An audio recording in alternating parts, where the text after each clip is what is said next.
लहानपणी शाळेत जाण्याचं टेन्शन होतं, पण तेच दिवस सुंदर होते. आज मोठा झालो तर आयुष्याचं टेन्शन डोक्यावर आहे.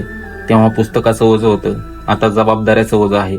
खरंच बालपण परत मिळालं तर जगातली सगळ्यात मोठी श्रीमंती मिळाल्यासारखं वाटेल. आज खूप वर्षांनी शाळेत आलो, गेटच्या आत पाऊल टाकताच मन भरून आलं.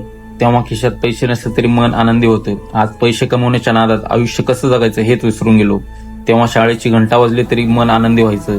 आता मोबाईलची रिंग वाजले तरी मनामध्ये टेन्शन येतं. आज आपण मोठे झालो, दप्तराची जागा पण जबाबदारीने घेतली होती.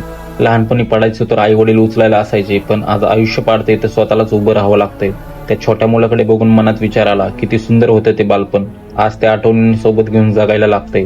खरंच शाळा तीच आहे, मैदान पण तेच आहे, पण बदललोय फक्त आपण. काळ बदलला, माणूस मोठा झाला, पण मन अजूनही त्या शाळेच्या आठवणीत राहते.